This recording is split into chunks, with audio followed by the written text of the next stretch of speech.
আমি এই মুহূর্তে মেজর জেনারেল র্যাঙ্কে যদি ডিজিএফআইতে যেতে চাই, আমার একটা প্রায়র অ্যাপয়েন্টমেন্ট দরকার পড়বে, এবং যাওয়ার আগে আমার মোবাইল টোবাইল ইত্যাদি রেখে আমাকে একজন সঙ্গী একজন দিয়ে দিবে, তাকে নিয়ে হাঁটতে হাঁটতে আমার ঠিক নির্দিষ্ট যে রুমে যাওয়ার কথা ঠিক সেই রুমে যেতে পারবো। বাংলাদেশ সংবিধানের স্বীকৃত সকল আইনের প্রতি আমরা শ্রদ্ধাশীল। ঠিক সেই কারণে আমরা কিন্তু দেখেন পাওয়ার আগেই 8 তারিখে তাদেরকে নিযুক্তি চেক বাদ দিয়ে তাদেরকে বলেছি 9 তারিখের ভিতরে তোমরা সেনা হেফাজতে চলে আসো। তাকে আমরা বলা হয়েছিল, তাকে মেসেজ দেওয়া হয়েছিল is to stay in Dhaka cantonment, কিন্তু উনি 9 তারিখের শেষ অবধি পর্যন্ত উনি জয়েন করেননি। বিধায় 10 তারিখে আমরা তার সাথে আবার যোগাযোগ করার চেষ্টা করি, তার পরিবারের সাথে যোগাযোগ করার চেষ্টা করি এবং যোগাযোগ স্থাপন করি, এবং জানতে পারি যে উনি অ্যাকচুয়ালি তার আগের দিন মানে 9 তারিখ সকালে উনি বাসা থেকে বের হয়েছিলেন একটা আইনজীবী আইনের সাথে আইন পরামর্শ নেওয়ার জন্য। উনি আইনজীবীর সাথে দেখা করতে বাসা থেকে এই বলে বের হয়েছিলেন, কিন্তু অদ্যাবধি উনি বাসায় আর ফেরত আসেননি এবং আর তার সাথে মোবাইলেও যোগাযোগ করতে পারছেন না। এটা হচ্ছে, আমি নামই বলে দিই, আপনারা জানেন মেজর জেনারেল কবির, ওনার ওয়াইফেও যোগাযোগ করার চেষ্টা করেছেন, এখন পর্যন্ত তার সাথে আর কোনো যোগাযোগ হচ্ছে না। 10 জনের মধ্যে খালি 10 জন না, 15 জনের মধ্যে একজনকেই শুধু মিসিং, বাকি সবাই জয়েন করেছে, এই হেফাজতে চলে আসছে। 14 জনই আমাদের সেনা হেফাজতে চলে আসছে। আর এলপিআর একজন আছে, সেও আসছে, এলপিআর যে আছে সেও জয়েন করেছে। তো 15 যোগে 1, 15 হচ্ছে অ্যাক্টিভ সার্ভিস, একজন হচ্ছে এলপিআর, এর ভিতরে একজন মিসিং, বাকি সবাই জয়েন করেছে। আমরা ওনার গ্রামের বাড়িতে আমার লোক পাঠাতে, উনি যে গ্রামে গেছে কিনা তাও তো জানি না। ওনার বাড়ি হলো নেত্রকোনার দিকে, তো লোক পাঠাতে হবে, তো লোক গেছে, খোঁজ নিচ্ছে, আত্মীয় স্বজনের বাসাও তো যেতে পারে, খোঁজ নিচ্ছে। আমরা বললো যে দেশে বাইরে চলে যেতে পারে, এটাও আমরা মাথায় নিয়েছি, দেশে বাইরে যাবে না বলছি না, ওদিকেও যেরকম খোঁজ নিয়েছি এদিকেও খোঁজ নিচ্ছি। উনি কোনো একটা রোড অ্যাক্সিডেন্টেও কিছু হইতেও পারে। আমরা কি বলি, একটা মানুষ হারাই গেলে তো নাটক সিনেমা তো দেখছেন, আগে বলে যে থানায় খোঁজ নাও, হসপিটালে খোঁজ নাও, আমরা এগুলোও করছি। এখানে সর্বসাকুল্যে এই পর্যন্ত যাদের নাম বেরিয়েছে প্রায় 25 জন। 25 জনের ভিতরে বরখাস্ত বা মানে অবসরে যারা আছেন এদের সংখ্যা হচ্ছে 9। এলপিআর বা লিভ রিটায়ারমেন্ট যেটা আছে এটার সংখ্যা হলো 1, আর চাকরিরত অফিসারের সংখ্যা হচ্ছে এখানে 15। বোঝা গেছে?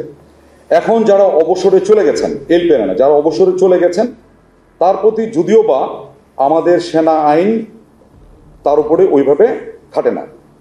বাকি যারা আছেন এলপিআরে এবং চাকরিরত যে কজন আছেন 15 যোগ 1, এই 16 জনকে 8 তারিখেই তাদেরকে আমরা আমাদের একটা সেনা হেফাজতে, যেটা আমরা বলি আর্মি ওন কাস্টডিতে আসার জন্য একটা অর্ডার, যেটাকে আমরা বলি অ্যাটাচমেন্ট অর্ডার, আমরা এটা দিয়েছি। এবং খুব স্বাভাবিকভাবে একটু খেয়াল করে দেখেন, যে কোনো সরকারি বা ইভেন বেসামরিক মানে অন্য কোনো প্রতিষ্ঠানও হইতে পারে, তাকে এক জায়গা থেকে যদি আর এক জায়গায় বদলিও করেন তাকে একটা সময় দেওয়া হয়, তাকে জার্নি করার জন্য একটা সময় দেওয়া হয়, যেটাকে বলা হয় জার্নি টাইম। যোগদান করার জন্য একটা সময় দেওয়া হয়, যেটাকে বলা হয় যোগদানের জন্য জয়নিং টাইম। আচ্ছা না, এটা কিন্তু আমাদের প্রচলিত। ঠিক সেরকমও তাদেরকে 8 তারিখে বলা হয়েছে, অ্যান্ড এটা ঘটেছে বিকাল অথবা সন্ধ্যার কাছাকাছি সময়, এবং তাদেরকে বলা হয়েছে 9 তারিখের ভিতরে তোমরা সেনা হেফাজত ঢাকা ক্যান্টনমেন্টের একটা আমরা বলে দিয়েছি এই জায়গাতে তাদেরকে অ্যাটাচ করার জন্য, MN2 অ্যাটাচ মানে সংযুক্ত হওয়ার জন্য। কেন বলছি যে তারা তো বিভিন্ন জায়গায়, কেউ হয়তো ব্রিগেড কমান্ডার ছিল, কেউ হয়তো স্টেশন কমান্ডার ছিল, কেউ হয়তো বিভিন্ন অ্যাপয়েন্টমেন্টে ছিল। এইটা তাকে ইমিডিয়েটলি ওই অ্যাপয়েন্টমেন্ট বা নিযুক্তিটাকে রিলিজ করে আমাদের সেনা হেফাজতে আমাদের একটা আছে মানে মুভ অ্যান্ড কোয়ার্টারিং বলি, MNQ, এইটার আন্ডারে চলে আসার জন্য 9 তারিখে ভিতরে তাদেরকে আসতে বলা হয়েছে। এটি কি আমি বুঝতে পেরেছি? তো এখন আসি আমরা কেন এই সেনা কাস্টডিতে তাদেরকে আসতে বললাম, এটাও একটা ব্যাখ্যা দিয়ে দিই। আমরা এখনো ওয়ারেন্ট কিন্তু হাতেও পাইনি, ইভেন পুলিশও তখন আমাদের সাথে কেউ যোগাযোগও করে না যে একটা ওয়ারেন্ট ইস্যু হয়েছে। এটা social media is faster than anything, legal side to legal মতো যাবে, social media is faster than legal. So এটা আমরা জেনেছি এবং আমরা ওইটাতে স্বপ্রণোদিত হয়ে আমরা প্রথমে বলে নিয়েছি বাংলাদেশ সংবিধানের স্বীকৃত সকল আইনের প্রতি আমরা শ্রদ্ধাশীল। ঠিক সেই কারণে আমরা কিন্তু দেখেন পাওয়ার আগেই 8 তারিখে তাদেরকে নিযুক্তি চেক বাদ দিয়ে তাদেরকে বলেছি 9 তারিখের ভিতরে তোমরা সেনা হেফাজতে চলে আসো। এবং আপনি একটা বিষয় একটু বলে রাখি, আপনি কথা শোনার চেষ্টা করেন। এটা বাংলাদেশ সেনাবাহিনীর এটা এইজ ওল্ড প্র্যাকটিস। সেনাবাহিনীতে এইরকম এটার মতো না হলেও অন্যরকম বা এর থেকেও বেশি সেন্সিটিভ অনেক কেসের ভিতরে বাংলাদেশ সেনাবাহিনী 54 বছর পার করে আসছে। ওই সময়ও আমরা এরকম যাদের নামে অভিযোগ উঠে তাদেরকে আমরা এরকম হেফাজতে প্রথমে নিয়ে নিই, তারপরে তার বিচার কার্য শেষ হয়। সেটা আপনারা শুনেছেন, field general court martial, summary court martial ইত্যাদি শুনেছেন না?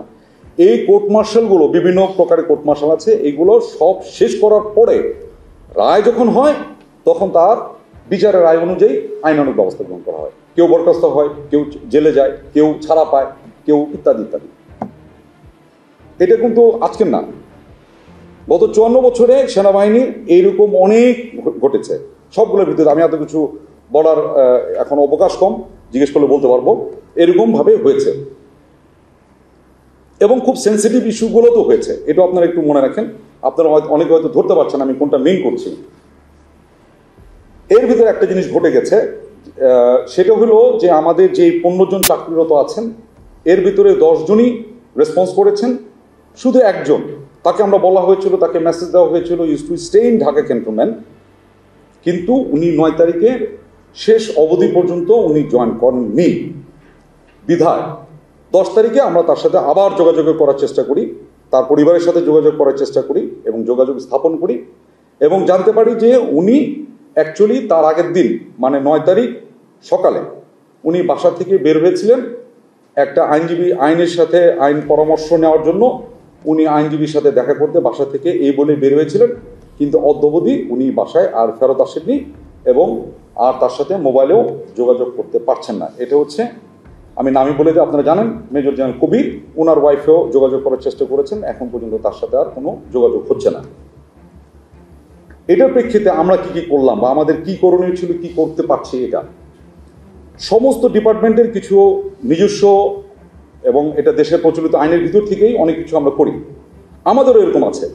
সেটা হচ্ছে যে যখন এরকম কেউ হঠাৎ করে মিসিং হয়ে যায় তখন তাকে আমরা একটা ডিক্লারেশন দিই, আমরা বলি AWOL, মানে absent without leave. This is something illegal leave অথবা ইলিগাল অ্যাবসেন্ট, মানে আপনারা ওই পরিভাষাও বুঝতে পারছেন তো। আমার আর্মি পরিভাষা হচ্ছে AWL, আপনার পরিভাষা হচ্ছে ইলিগাল অ্যাবসেন্ট।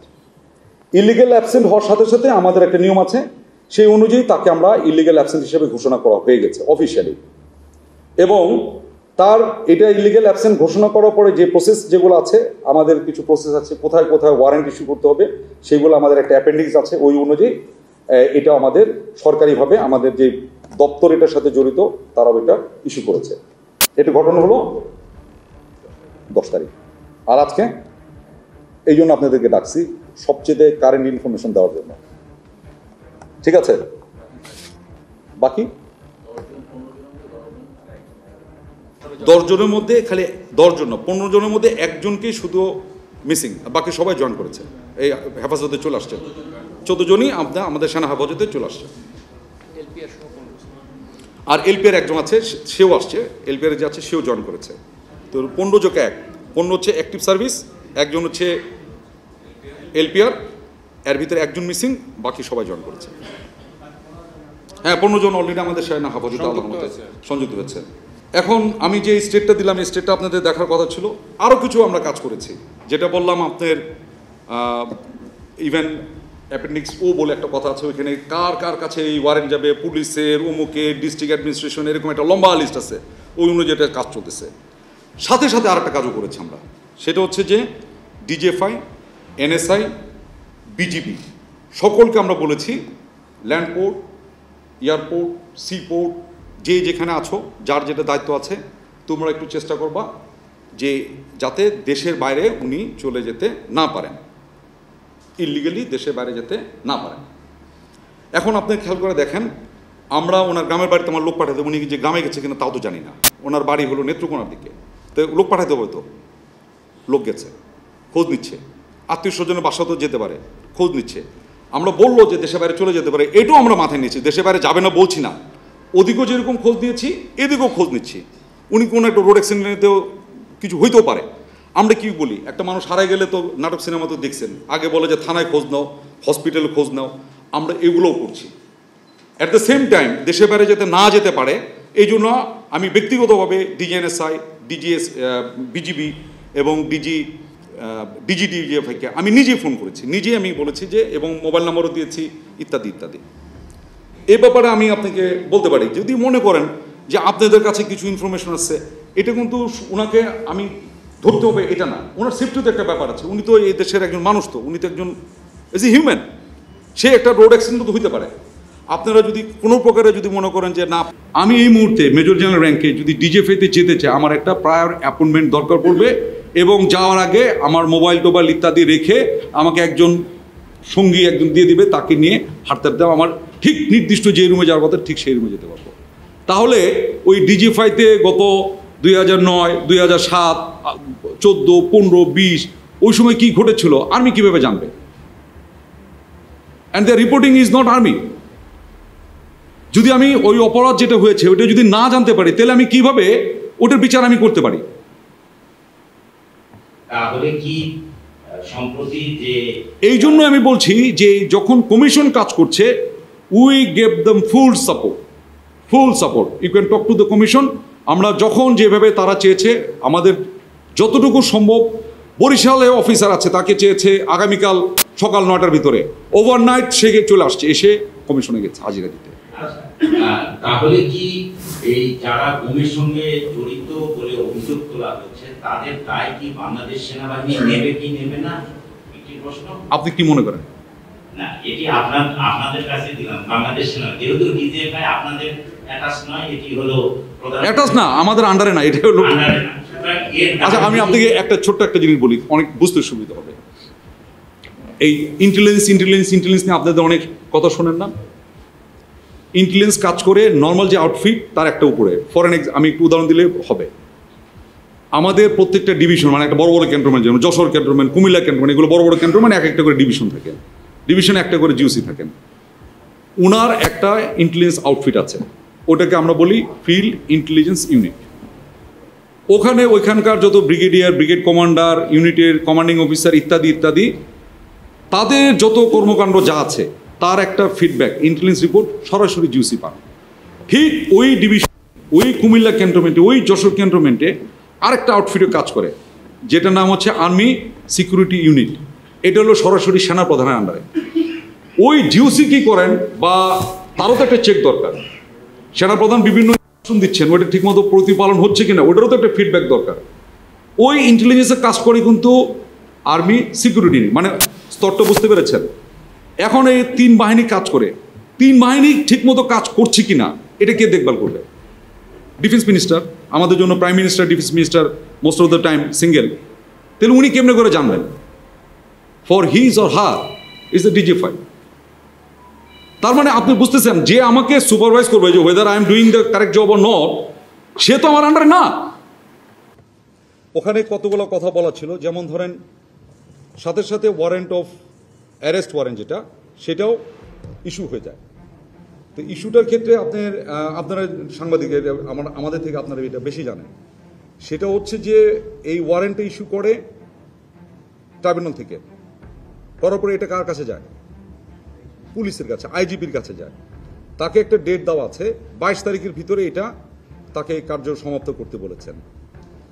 আর এখানে অনুলিপি হিসেবে, অনুলিপি পর্যন্ত মানে ফটোকপি বা অ্যানাদার কপি, এগুলো কপি হিসেবে আমাদের বিভিন্ন অ্যাপয়েন্টমেন্ট যারা আছে তাদের কাছে একটা করে অনুলিপি। আমরা এটা সোশ্যাল মিডিয়াতে দেখেছি, এবং টিভির স্কলে কেউ কেউ এটা দিতে পেরেছেন, কেউ কেউ দিতে পারে না, বাট আমরা সোশ্যাল মিডিয়াতে দেখেছি এরকম চার্জশিটের অনুলিপির ভিতরে কারো কারো আছে। আমরা অদ্যাবধি পর্যন্ত কোনো এই যেটা বললাম অ্যারেস্ট ওয়ারেন্ট এখন পর্যন্ত আমরা হস্তগত হয় নাই। এটা আপনার বিষয়টা কিন্তু আইনি বিষয়। এটা কোনো অন্য কোনো চিঠি বা অন্য কোনো কিছু না, যে ইলেকট্রিসিটি বিল আসলো, সেই ইলেকট্রিসিটি বিল দিল না কেন, এটা কিন্তু আইনি বিষয়। আপনারা একটু খেয়াল করে দেখেন, এটা আসার কথা, তার একটা প্রেসক্রাইব রুট আছে, সেটা পুলিশের মাধ্যমে আসবে, ইন্ডিভিজুয়ালের কাছে পৌঁছাবে, ইন্ডিভিজুয়াল এটা রিসিভ করবেন, ওটা সাইন করবেন, ডকুমেন্ট এটা ফেরত যাবে, কোর্ট অ্যাকনোলেজ করবেন যে যার এটা ইস্যু হয়েছিল সেটা রিসিভ করেছে, তাই তো? এটি কি বিদ্যুৎ বিলের মতো না? কিন্তু খেয়াল করে দেখেন, আমরা এখন পর্যন্ত ওই ইয়েটা পাইনি, যেটা ওয়ারেন্ট আমরা এখনো আমাদের হস্তগত হয়নি। আপনি কি কিছু প্রিন্ট করাতে চান? প্রিন্টস এন্ড কর্পোরেশন আপনার সব প্রিন্টিং সমাধান নিয়ে এসেছে। মগ, পানির বোতল, টি-শার্ট, টাইলস, ফটো ফ্রেম, আমরা সবকিছু প্রিন্ট করি আপনার পছন্দের ডিজাইন, আপনার স্টাইলে। প্রিন্টস এন্ড কর্পোরেশন, আপনার প্রিন্টিং সলিউশন, সব সময় আপনার পাশে।